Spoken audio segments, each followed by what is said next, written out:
할렐루야. 아멘. 오늘 3일밤 예배에 사모하는 심령으로 온 여러분들 주님의 이름으로 환영하고 축복합니다. 우리 좌우사람과 평화 인사를 합시다. 사랑합니다. 축복합니다. 인사하겠습니다. 우리 한번 가슴에 손을 얹고 같이 고백하겠습니다. 주님, 오늘 마음의 문을 열고 주의 말씀을 듣기 원합니다. 주님, 오늘도 말씀하여 주옵소서. 말씀에 능력이 있습니다. 말씀에 생명이 있습니다. 들은 만큼 변합니다. 들은 만큼 열매 맺습니다. 아멘. 오늘도 들은 만큼 변하고 들은 만큼 열매 맺는 귀한 밤 되시기를 주님 이름으로 축원합니다. 예전에 한 원로 목사님이 그러시더군요. 이분이 이렇게 표현하셔요. 기독교는 기도교입니다. 이렇게 이야기하시더라고요. 기독교는 기도교입니다. 무슨 말일까요? 그만큼 기도가 중요하다는 말이죠. 기도는 우리의 영혼의 호흡이라고 합니다. 호흡이 끊어지면 죽는 것처럼 우리의 영혼의 호흡이 끊어지면 우리의 영혼이 죽게 되어지죠. 기도는 우리의 영혼의 호흡입니다. 우리가 항상 기뻐하라, 쉬지 말고 기도하라. 주님 그렇게 우리에게 말씀하고 계시죠. 쉬지 않고 기도한다는 것은 늘 그분과 교제하며 기도 속에서 그분을 누리고 만나는 은혜를 경험하는 것이죠. 오늘 말씀을 통해서 사도들의 기도의 모습을 보면서 오늘 우리의 기도의 삶이 어때야 되는지를 함께 좀 본문을 통해서 나누면 좋겠다라는 생각이 들었어요. 사도행전 2장에 보면 우리가 잘 아는 것처럼 성령 강림 사건이 있습니다. 이 사도행전 2장은요 신약 성경의 아주 중요한 중심장입니다. 사도행전 2장의 성령 강림 사건을 이후로 사도들의 모습이 완전히 바뀌어지죠. 그들이 성령 충만함으로 인해서 변화된 그리스도인으로의 삶을 살아가기 시작합니다. 예수님 십자가에 달려 돌아가실 때 다 뿔뿔이 흩어지고 도망갔던 그 사도들이요, 이제는 성령 충만함을 경험하고 주를 위해 살아가기 시작합니다. 복음을 전하기 시작하고, 우리가 계속적으로 나누었던 것처럼 그들이 감옥에 갇히고 공의 앞에 끌려가서 핍박을 당하지만 전혀 굴하지 않습니다. 아주 담대하게 복음을 선포하고 복음 앞에 두려움이 없었어요. 그들이 가서 복음을 전하면 수천 명이 변화되기도 하고요, 놀라운 일들이 일어나기 시작하죠. 그래서 사도행전을요 성령행전이라고도 합니다. 성령께서 일하시고 역사하시는 그 일들이 기록되어져 있죠. 성령의 충만함을 받은 사도들이 예루살렘과 온 유대와 사마리아와 땅끝까지 이르러 증인되는 삶을 어떻게 살아갔는지를 기록한 것이 사도행전입니다. 사도행전 성령 충만함을 경험한 사도들의 그 경험 속에 놀라운 변화들이 있지만 그 중에 큰 변화 한 가지가 무엇인가 하면요, 그들이 기도하는 사람이 되었다는 거예요. 여러분, 사실 우리가 명확하게 단정 짓기는 힘들지만 복음서를 가만히 보면요, 복음서에 나타난 사도들의 모습은요 그렇게 기도하는 모습이 아니었었어요. 우리가 잘 알죠. 예수님이 기도하러 올라가실 때 그들은 기도하러 따라 올라가지도 않았습니다. 마가복음 1장 35절에 보면 예수님께서 새벽에 기도하시는 장면이 나옵니다. 예수님은 새벽에 자주 기도하러 올라가셨어요. 그런데 이렇게 기록하죠. 새벽 아직도 밝기 전에 예수께서 일어나 나가 한적한 곳으로 가사 거기서 기도하시더니, 예수님은 새벽에 기도하셨거든요. 새벽 기도의 창시자는 예수님이세요.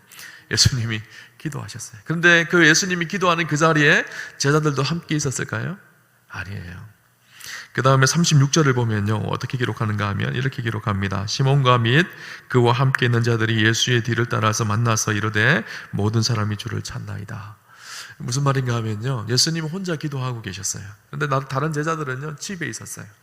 사람들이 예수님을 만나기 위해서 수많은 사람들이 예수님 모여있는 그 집으로 몰려온 거예요. 그러니까 이 제자들이 예수님 막 찾으러 온 거예요. 기도하고 있는 예수님을 찾으러 막 와서 예수님 많은 사람들이 예수님 만나러 왔습니다. 그것을 보고하기 위해서 뛰어 올라왔다고 그렇게 이야기하고 있어요. 기도하는 자리에 예수님의 제자들은 늘 함께하기가 힘들었던 것 같아요. 우리가 잘 아는 대표적인 사건이 있죠. 겟세마네 동산에서의 기도입니다. 예수님이 십자가를 앞두고 땀방울이 핏방울이 바뀔 정도로 기도하셨어요. 그때 제자들은 어땠을까요? 옆에서 자고 있었죠. 그죠? 그래, 마음은 원이로되 육신이 약하여서 그렇게 핑계를 대며 자고 있는 제자들의 모습을 보게 되어집니다. 기도하지 않는 제자들의 모습을 복음서에서는 계속적으로 이야기하고 있어요. 기도의 능력이 없었다는 것, 그들이 기도하지 않았다는 것을 단편적으로 보여주는 사건이 하나 있습니다. 예수님께서 변화산에 올라가셨을 때예요. 변화산에서 기도하시다가 변화되시잖아요. 근데 그 변화산 사건 이후에 변화산 아래에서는 어떤 일이 일어나는가 하면요, 한 아버지가 귀신 들린 아들을 데리고 옵니다. 제자들에게. 제자들이 귀신을 쫓아내려고 막 기도도 하고 했겠죠. 그런데 귀신이 쫓겨나질 않는 거예요. 그때 예수님께서 변화산에서 내려오셔서 제자들을 보시면서 그 귀신을 쫓아내십니다. 그 모습을 보고 있던 제자들이 예수님께 묻습니다. 마가복음 9장 28절에 보면 뭐라고 물으는 이렇게 묻습니다. 집에 들어가심에 제자들이 조용히 묻자오되 우리는 어찌하여 능히 그 귀신을 쫓아내지 못하였나이까? 예수님, 왜 우리는 그 귀신을 쫓아내지 못하였습니까? 그렇게 제자들이 예수님께 묻는 장면이 나옵니다. 그때 예수님께서 뭐라고 대답하시는가 하면 29절에 우리가 아주 잘 아는 말씀이죠. 이르시되 기도 외에 다른 것으로는 이런 종류가 나갈 수 없느니라. 그들 안에 기도의 능력이 없었다는 거예요. 기도 외에는 이런 유가 나갈 수가 없다고 예수님은 말씀하셨죠. 이 말씀은 너희가 진짜 제자다운 제자의 삶을 살아가려면 반드시 필요한 것이 있는데 기도라는 거예요. 그리스도인의 삶 속에 기도는 빼놓을 수 없는 것이라는 거예요. 우리가 능력 있는 그리스도인으로 하나님의 자녀로 살아가는 비결이 어디 있는 줄 아세요? 기도에 있다고 예수님께서 말씀하고 있는 것이죠. 예수님은 기도에 관하여 숱하게 제자들에게 가르칩니다. 구하라 그러면 얻을 것이요, 찾으라 그러면 찾을 것이요, 문을 두드리라 그러면 열릴 것이라. 요한복음 15장에 보면 너희가 내 안에 거하고 내 말이 너희 안에 거하면 너희가 무엇이든지 원하는 대로 구하라 그러면 너희가 이루리라. 수많은 비유들을 통해서, 수많은 말씀들을 통해서 기도의 중요성에 대해서 끊임없이 말씀하셨어요. 제자들은, 복음서에 나타난 제자들은요, 별로 기도하는 제자들이 아니었었어요. 놀라운 일들이요, 사도행전에 들어와서 이 제자들이 완전히 바뀌어집니다. 기도하는 사람들로 바뀌어져요. 대표적인 것이요, 우리가 어떻게 알 수 있는가 하면요, 사도행전 8장인 것 같아요. 8장인 것 같은데, 그 사도행전 8장에 보면 어떤 사건이 있는가 하면, 이제 믿는 사람들이 많아졌어요. 그러다 보니까 교회에서 구제하는 일을 하는데, 히브리파 유대인들과 또 이 히브리파 과부들과 이 헬라파 과부들 구제를 하면서 구제에 누락되는 사람들이 막 생기기 시작한 거예요. 그것 때문에 교회 분쟁이 일어났어요. 그러니까 이 사도들이 어떻게 했는가 하면 집사라는 7 집사를 세워서 그 집사를 통해서 그 일들을 분배하고 효과적으로 일이 진행되게 만들어줍니다.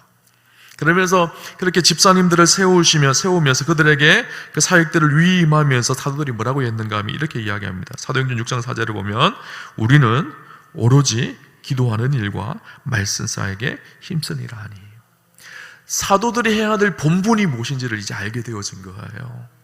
우리가 진짜 하나님 앞에 그리스도의 제자로 살아가야 되는데 가장 중요한 것이 무엇인지를 알게 되어진 것이죠. 기도와 말씀이라는 것이었었어요. 그죠? 그것을 놓칠 수 없다고 그들은 이야기하고 있는 것이에요. 그들이 성령 충만을 경험하고 나서 결코 놓칠 수 없었던 것이 무엇인가 하면요, 기도하는 일이었었습니다. 오늘 본문을 보면요, 기도하는 사도들의 모습이 기록되어져 있습니다. 우리가 이전 내용이 어떤 내용인지 우리가 다시 한번 좀 정리를 하면요, 그 사도행전 3장에 성전 미문에서 안전뱅이가 치료된 사건 이후로 계속 이 사건이 전개되고 있어요. 성전 미문에서 안전뱅이가 치유되어지고 나서 많은 사람들이 이 베드로의 말씀을 듣고 변화되는 일도 일어나고요. 베드로와 요한이 이 공회에 끌려가서 감옥에 잡힙니다. 그래서 죽도록 매를 맞아요. 그리고 협박을 당합니다. 너희가 한 번 더 예수 이름으로 말하고 복음을 전하면 너희를 죽일 수도 있다, 이렇게 협박합니다. 그 죽음의 협박을 받고 나서 풀려났을 때예요. 풀려난 장면이 오늘 장면입니다. 23절, 24절 우리 본문 같이 한번 읽어볼까요? 같이 한번 보겠습니다. 사도들이 노임에 그 동료에게 가서 제사장들과 장로들의 말을 다 알리니 그들이 듣고 한 마음으로 하나님께 소리를 높여 이르되 아멘. 사도들이 노임에 이렇게 나와 있죠. 그들이 풀려났어요. 감옥에서. 풀려났으면 어떻게 해야 될까요? 뭐 축배를 들자, 야 우리 잔치 베풀자, 우리 죽었다가 살아났다, 진짜 큰일 날 뻔했다, 이렇게 막 서로를 격려하고 막 칭찬하고 그래야 되잖아요, 그죠? 근데 그렇게 한 것이 아니라 어떻게 나왔는가 하면요, 제사장들과 장로들의 말을 다 알리니 그들이 듣고 한 마음으로 하나님께 소리를 높여 이르되, 한 마음으로 하나님 앞에 소리를 높여 기도하기 시작했다는 거예요. 그죠? 전심으로, 한 마음으로라는 말은요, 같이 마음을 합하여서 전심으로 하나님 앞에 부르짖고 기도하였다는 거예요. 베드로와 요한이 어떤 사람인가요? 시골에 있었던 사람이잖아요. 그들이 사실은 순진하고 착한 사람들이었었어요. 갈릴리 어부들이었잖아요. 그들은 평생 한번 감옥 가볼까 말까, 감옥 근처에도 을씬하지 않을 그런 사람들이었어요. 그런데 그들이 감옥에 갔다 왔어요. 그것도 아주 당시에 높았던 제사장들과 공회원들 앞에서 신문을 당했어요. 죽도록 매를 맞았어요. 그 정도로 고통을 당했으면요, 사지가 벌벌벌 떨리는 것이 정상일 거예요. 다시는 내가 예수 이름으로 전하지 않아야지, 다시는 예수 이름을 말하지 않아야지, 이렇게 나와야 되는 일이 정상입니다. 근데 그들이요, 감옥에서 풀려나자마자 했던 고백이요, 24절, 그들이 듣고 한 마음으로 하나님께 소리를 높여 이르되 대주제여 천지와 바다와 그 가운데 만물을 지은 이시오. 하나님을 높이고 하나님을 찬양합니다. 대주제여 천지와 바다와 그 가운데 만물을 지으신 하나님, 그렇게 하나님을 고백해요. 그리고 나서 뒤에 기도의 고백이 어떤 고백인가 하면요, 하나님 너무 무섭습니다. 하나님 죽겠습니다. 다시는 감옥 가지 않게 해주십시오. 이런 고백이 아니에요. 담대하게 주의 말씀을 증거하게 해주십시오. 이제는 하나님, 핍박이 있고 고난이 있고 이 성을 떠나지 않고 담대하게 주의 말씀과 복음을 내가 전하기를 원합니다. 그들의 기도가 완전히 달라졌어요. 그들의 삶이 완전히 바뀌어진 거예요. 여러분, 진짜 기도의 사람은 언제 드러나는가 하면요, 정말 힘들 때, 어려울 때, 고난이 있을 때, 핍박이 있을 때, 그때 기도의 사람의 모습이 진가가 드러나게 되어져 있어요.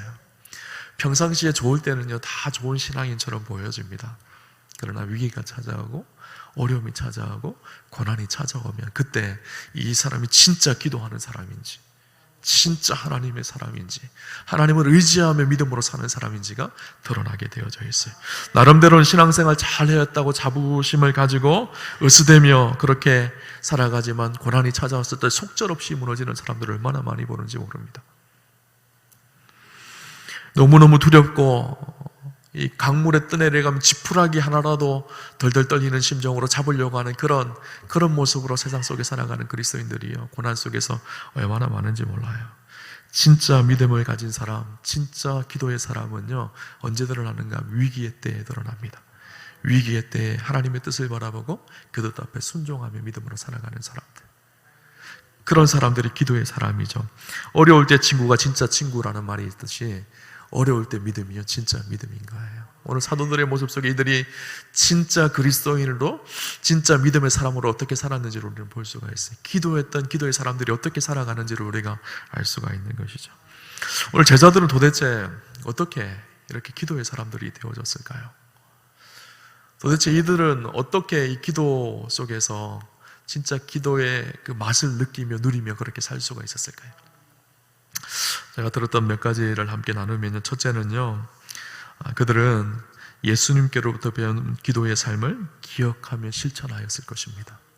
예수님과 동행할 때는요, 별로 그것이 그렇게 집중되지 않았어요. 그들의 관심이 세상에 속했기 때문에. 근데 성령 충만함을 받고 나서 깨닫게 되어졌어요.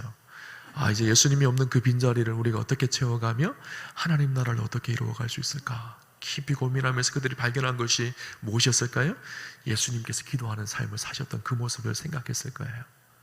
예수님은 기도하셨거든요. 공생의 사역을 시작하시면서 기도하시며 시작하셨어요. 40일 동안 금식하며 기도하시며 공생의 사역을 시작하셨고요. 공생의 마지막 십자가에 달려시면서 아버지여 내 영혼을 아버지께 맡기나이다 기도하며 마무리하셨어요. 순간순간 기도하셨고요, 모든 상황 속에 기도로 움직이셨어요.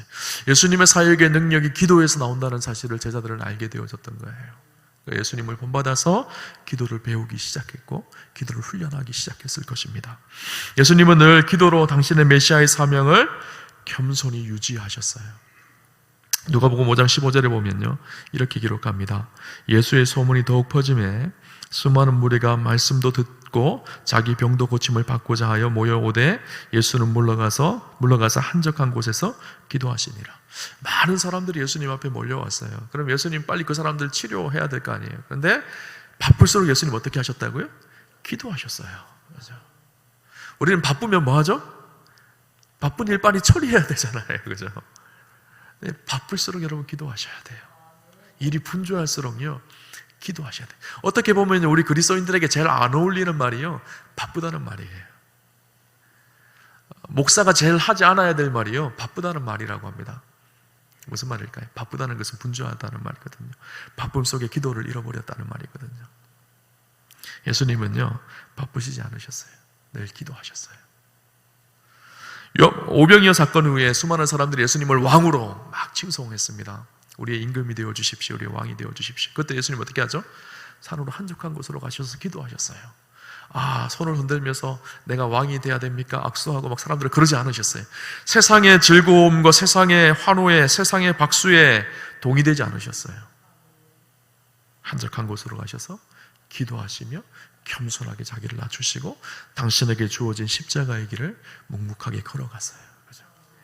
우리가 세상의 즐거움과 쾌락에 빠지지 않을 수 있는 비결이 어디에 있을까요? 세상의 수많은 사람들의 환호에 우리의 삶이 묻히지 않는 비결이 어디 있을까요?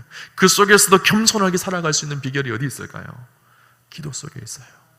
그분을 깊이 만나고 하나님과의 깊은 교제 속에 우리에게 부여주신 그 사명을 붙들고 믿음으로 걸어가는 거예요. 그죠? 예수님이 기도하시다가 영광스럽게 변화되셨습니다. 누가복음 9장 28절에 보면 이 말씀을 하신 후 8일쯤 되어 예수께서 베드로와 요한과 야고보를 데리고 기도하시러 산에 올라가사 기도하실 때에 용모가 변화되고 그 옷이 휘어져 광채가 나더라. 변화산 사건들 기도하다가 바뀌신 거예요. 기도하는 사람은요, 그 얼굴이 바뀝니다. 기도하는 사람은요, 그 얼굴이 영광스럽게 바뀌어져요. 염려와 근심 속에 사 있는 사람들, 내 힘으로 그 문제를 풀려고 하는 사람은요, 그 얼굴 속에 염려와 근심이 다 묻어납니다. 그러나 기도하며 하나님께 맡기는 사람들은요, 그 얼굴에 빛이 나기 시작해요. 영광스러운 모습으로 변화되어지는 은혜를 누리게 되어지죠. 예수님께서 오병이어의 기적을 일으키실 때도 어떻게 하셨을까요? 기도하셨어요.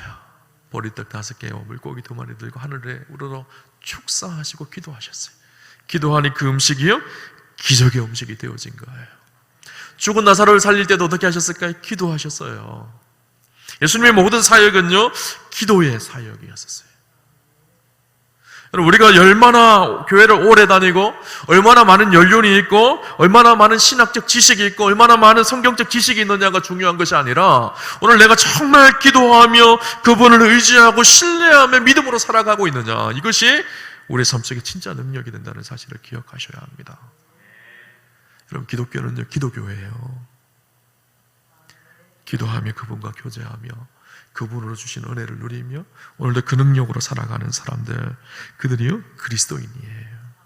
제자들은 예수님이 승천하시고 두려웠을 거예요. 힘들었을 거예요. 예수님이 함께 계실 때는 예수님께서 그들을 인도하시고 지키시고 보호하시고 돌보아 주셨어요.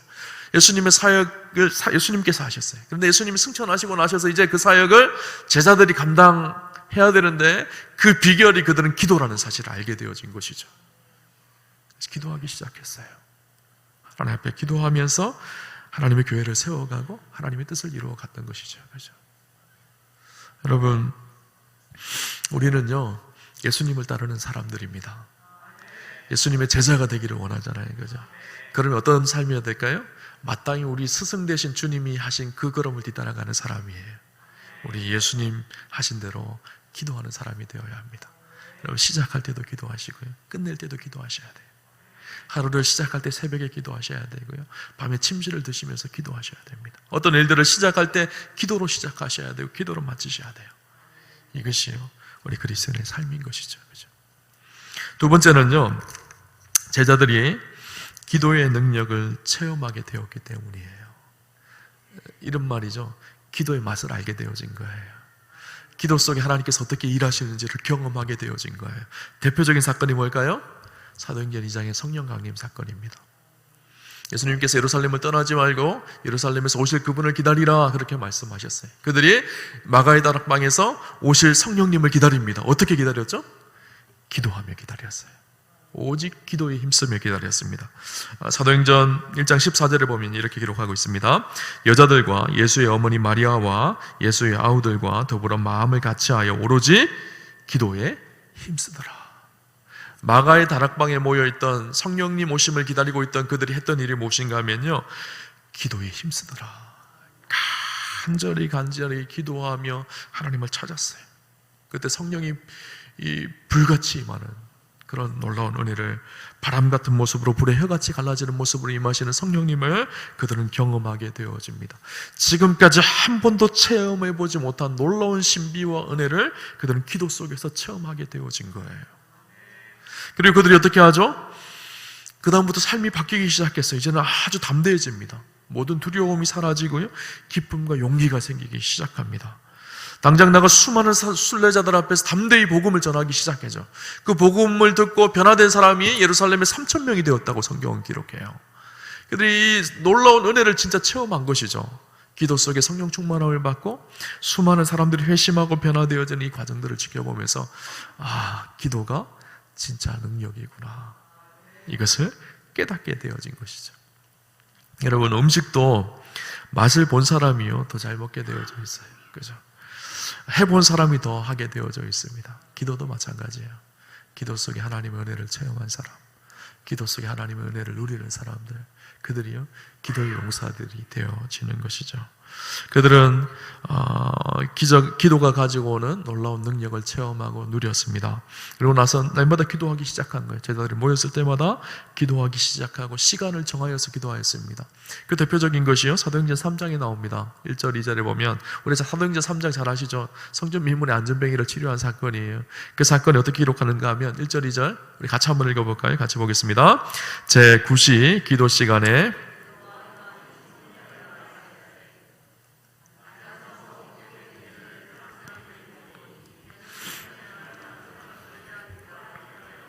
날마다 미문이라는 성전문에 두는 자라.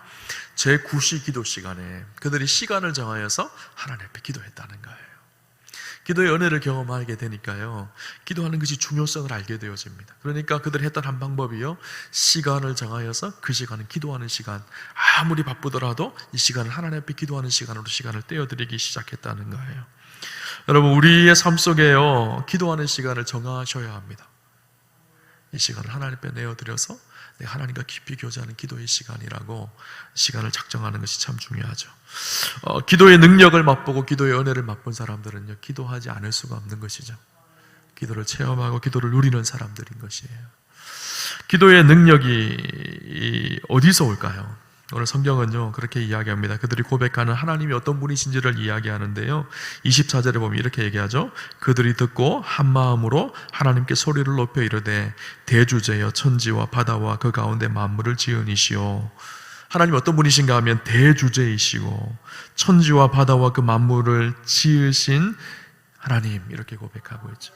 이 말이 어떤 고백일까요? 하나님은 천지와 만물을 지으신 분, 우리의 기도에 응답할 수 있는 충분한 능력이 있으신 하나님, 지금도 살아계시고 역사하시는 하나님, 그 하나님을 신뢰하고 있는 거예요. 뿐만 아니라 그 살아계신 하나님이 저 멀리 계시는 하나님이 아니라 천지의 대주제이신 하나님이 저 하늘 끝에만 계시는 분이 아니라 우리의 기도를 들으시고 응답하시는 분이시기에 그 기도가 능력이 있는 것이죠. 오늘 이렇게 기도하니까 어떻게 될까요? 31절에 어떻게 기록하고 있는가 하면요, 빌기를 다음에 모인 곳이 진동하더니 무리가 다 성령이 충만하여 담대히 하나님의 말씀을 전하니라.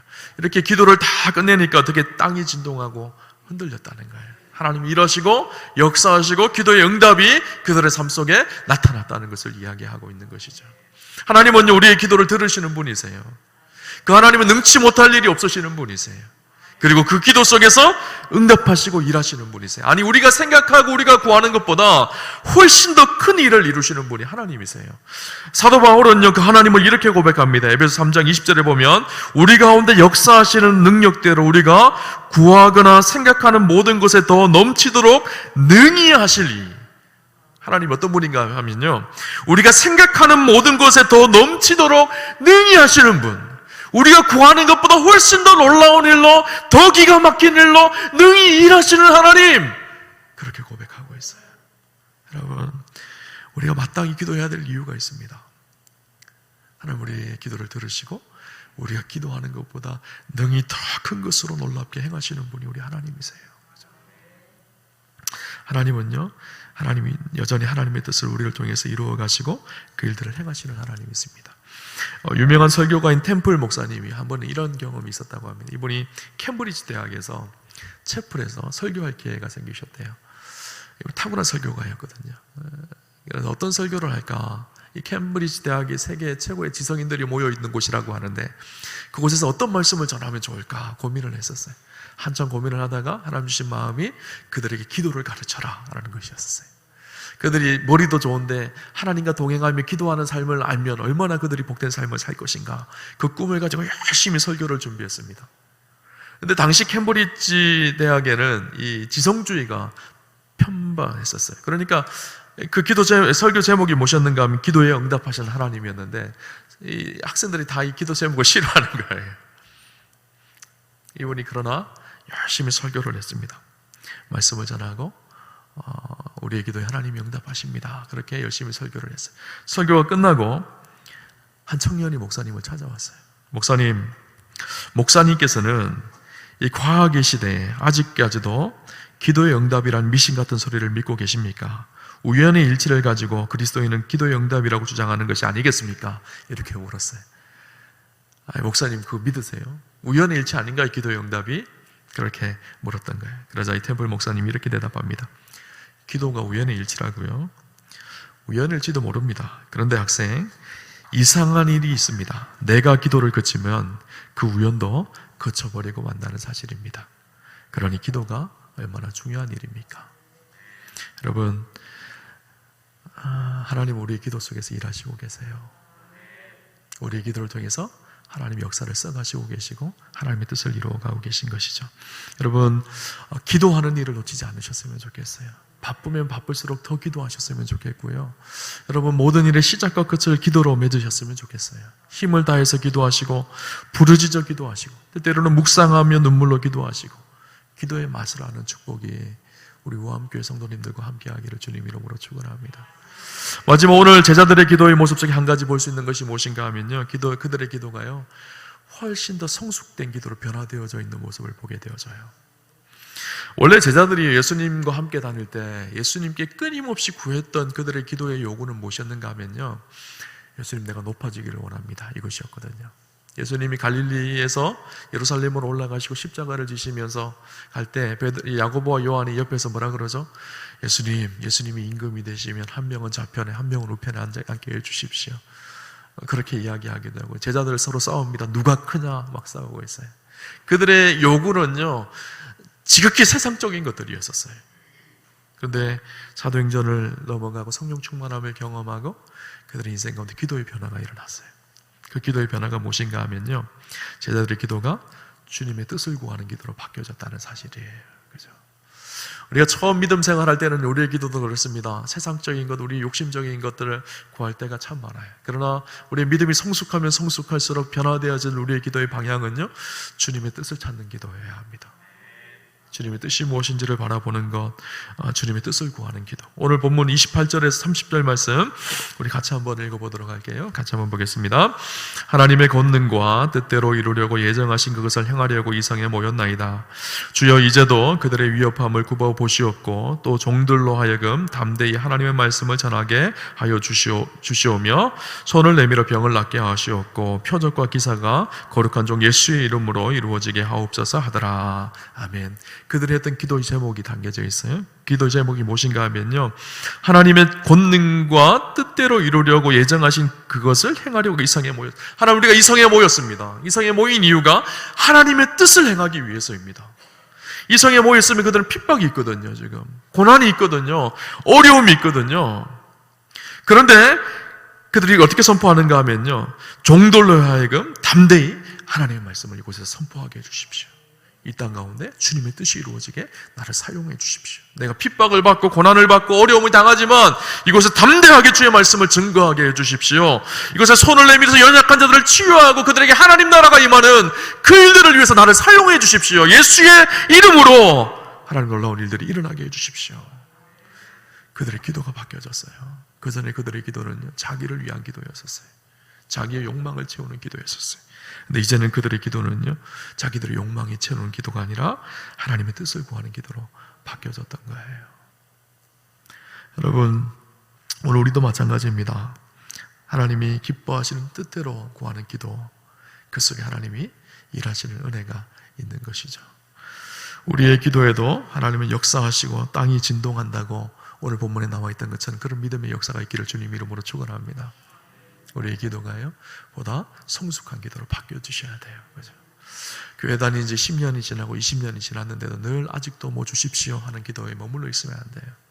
갓난 아이 때는 부모를 향해서 부모님에게 엄마 이거 사줘 저거 사줘 할 수 있지만 나이가 들어서 이제는 이제 내가 부모님을 섬겨야 되는데 지금도 자꾸 사달라 그러면 안 되잖아요. 그죠? 그래서 우리의 신앙이요 보다 성숙해져야 돼요. 하나님의 뜻을 구하셔야 됩니다. 여러분, 하나님의 뜻이 이루어지는 것이 은혜일까요? 아니면 내 뜻이, 제가 자주 표현하는 표현인데요, 하나님의 뜻이 이루어지는 것이 은혜일까요? 내 뜻이 이루어지는 것이 은혜일까요? 우리는 자꾸 내 뜻이 이루어지면 하나님의 은혜라고 생각을 해요. 근데 더 훨씬 좋은 것은요, 우리를 향한 하나님의 뜻이 이루어지는 것이 훨씬 더 높고 깊은 뜻이 담겨져 있어요. 그죠? 때때로 나는 이렇게 안 됐으면 좋겠다고 생각하는데 하나님이 이것이 뜻이면 나를 이렇게 이끌어 가시는 거예요. 그죠? 그 속에 우리는 알지 못하지만 하나님의 더 높고 크고 깊은 계획이 숨어 있을 때가 훨씬 많습니다. 여러분, 세드백교회 리워렌 목사님 아시죠? 그분이 자주 하는 기도 한 가지가 무엇인가 하면요, 하나님 응답해 주지 않으셔서 너무너무 감사합니다 라는 기도를 하는 거예요. 그러면서 그분이 이런 얘기를 합니다. 학생 때 저 여자와 결혼하게 해달라고 하나님께 간절히 기도했는데, 그러나 저는 그녀와 결혼하지 않는 것을 너무너무 기뻐하고 감사합니다. 저는 여러 번 생각하였습니다. 하나님, 지금쯤은 그것을 응답받아야 합니다 라고. 그러나 뒤를 돌아보면 저는 그때 그것을 응답받아서는 안 되었습니다. 만약 제가 그것을 그때 받았더라면 저에겐 말할 수 없는 손해였을 것입니다. 그러나 저는 기다렸기 때문에 그 응답은 너무나 크고 좋았습니다. 응답되지 않은 것이 오히려 내 욕심을 구할 때 응답되지 않은 것이 훨씬 더 큰 하나님의 은혜였다라는 거예요. 여러분, 우리를 향하신 주님의 뜻이 이루어지는 축복이 있으셨으면 좋겠어요. 그죠? 예수님의 기도의 핵심이 무엇일까요? 누가복음 22장 42절을 보면 내 원대로 마옵시고 아버지의 원대로 되기를 원하옵나이다. 이것이 예수님의 기도의 핵심이에요.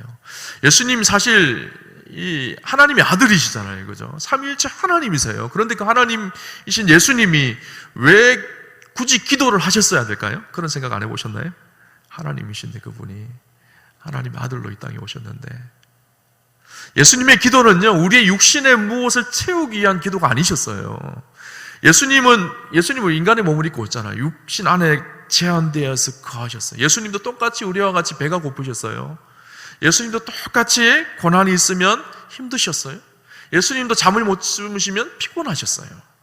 그러나 그 속에서 예수님은 한 번도 육신의 무엇을 구하지 않으셨어요. 계속해서 예수님의 기도는 무엇이었는가 하면요, 하나님의 뜻에 포커스가 맞춰져 있었어요. 육신의 소욕에 제한당하지 않으시고 하나님의 뜻에 붙들려서 하나님의 뜻을 믿음으로 구하며 나아갔던 것이죠. 우리도 마찬가지입니다. 우리의 기도 중에 하나님의 뜻을 구하면 성령님께서 반드시 하나님의 뜻을 깨닫게 해주십니다. 그리고 그 뜻대로 믿음으로 순종할 때 그것이 진짜 큰 복이 된다는 사실을 기억하시기를 주님 이름으로 축원합니다. 오늘 축복하기는 우리 오함교회 성도님들이 기도의 사람들이 되시기를 주님 이름으로 축원합니다. 기도는요, 주님의 뜻을 이루는 주님의 역사를 이루는 가장 중요한 통로가 되어질 것입니다. 기도는 우리의 영혼의 호흡입니다. 기도하는 사람은 살 것이고 기도하지 않는 사람은 그 영혼이 죽어갈 거예요. 기도로 승리하는 저 여러분 되시기를 주님 이름으로 축원합니다.